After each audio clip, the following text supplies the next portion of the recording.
السلام عليكم ورحمة الله وبركاته. صاحبنا قال سو دواده وقيبتي شناد ee sheekadani nafsi iyo nabar jacayl. maxad amin ayaa yiri saaxib inanta samira la yira aqoon intee leek ayaad u leedahay.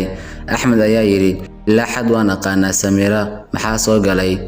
maxad amin ayaa yiri saaxib gabadha waxaana dhexmartay sheeko muddo sanad ah hadda socotay intii aan bartay waxaan ka bixi waayay dhibaato marka waxaan rabaa inaan wax badan ka ogaado nolosheeda hore ee adoon waxaad ka taqaan iga sheeg.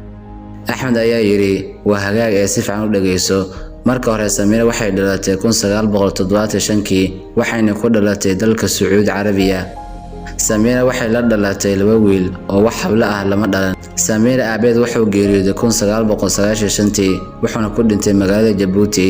qoys ahaan samira waxay ka soo jeedaa reer Soomaali ah hooyadeedna waxay iibisay qaadka.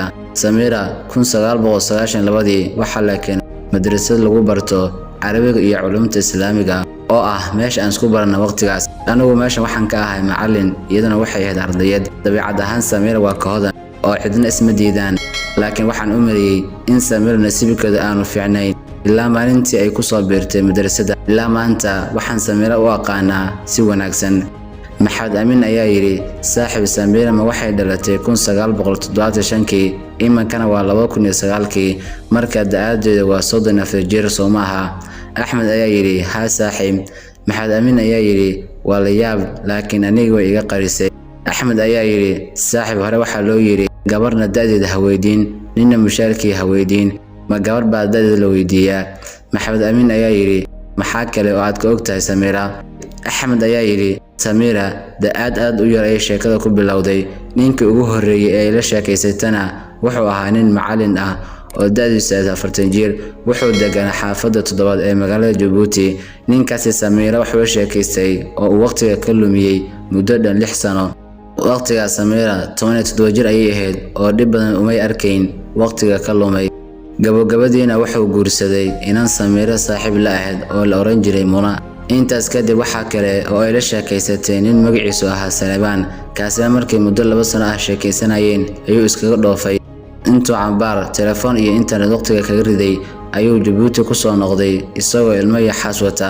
markii uu dhoofayana wuxuu ku yiri adiga ayaan ku maqanahay. haddaan wali ku sii socno taariikh xisaabeedka dheeraa ee waayaha badan ee samira. inta ka gadaal waxay samira la sheekaysatay nin magaciisa la oran jiray Maxamed kana shaqayn jiray Djibouti Telecom. kana way iskhilaafeen iyagoo muddo 3 sano ah sheekaystay. isku soo wada duube samira ragga ay la sheekaysatay way gaarayaan 10 nin intuu nafsi ayay ka galeen. waxaan u maleynayaa inaad adigu nafsi ka geli doonto. gabagabadii hadalkayga gabadhaasi waa wado calaf. ninkii la sheekaysatana markay sheekadu ugu macaan tahay ayuu gabar kale ka guursadaa laakiin naxariista Rabbi kama quusato. isla markiiba waxay bilowday hasaabo ugub ah. maxad amin ayaa yiri wax badan baad cawad ii sheegtay waad ku mahadsantahay laakiin shayga kaliya ee aan isweydiinaya waxa weeyaan samira waxay kugu sheegi weyday waxaas oo dhacdo ah. axmed ayaa yiri saaxib miyada maqlin in Soomaalidu ku mahmaado dumarna badhaadhadooda ay ka sheekeeyaan ragna ba'iisa. maxad amin ayaa yiri gartay waana kaasii kacaya ee aad baad u mahadsantahay.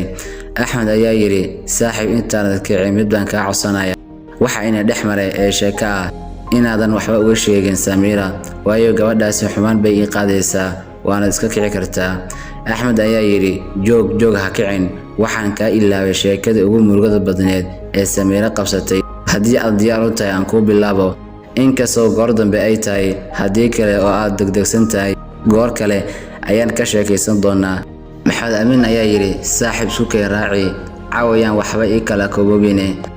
axmed ayaa yiri inkastoo aan arrimo door ah isku soo dul furfuray hase yeeshee Soomaali waxay ku mahmaadaa halkaad ku qaydo baa lagu qalajistaa ee mar uun hay naga ahaato sheekada taxnaha ah ee noloshii samira. sanadkii 2010 samira waxay hasaabo la bilowday wiil macallin ah oo ku dhashay magaalada Boorama magaciisa la oran jiray Guuleed.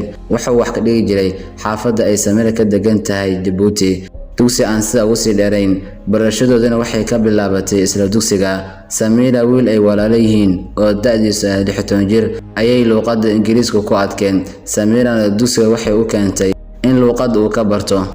isla maalintii dugsiga la qorayay Cabdiraxiin Yare indhaha Guuleed waxaa soo jiitay quruxda, bilicda, deganaanta iyo akhlaaqda ka muuqatay Samiira iyo sida wax ugu sharaxayso. Guuleed wuxuu qalbiga ka jeclaaday Cabdiraxiin Yare, sababtuna waxay ahayd isagoo u arkayay dawga kaliya ee isaga iyo Samiira isku xiraya inuu yahay. Cabdiraxiin si wanaagsan ayuu wax u baray intii tabartiisa ahayd. Cabdiraxiin wuxuu ahaa wiil aad u akhlaaq badan, ku filan casharadiisa oo soo xifdiya, qalqaalina ma ahayn. Guuleedse wuxuu raadinayay fursad uu khalad ku galo Cabdiraxiin si uu ugu diro walaashii.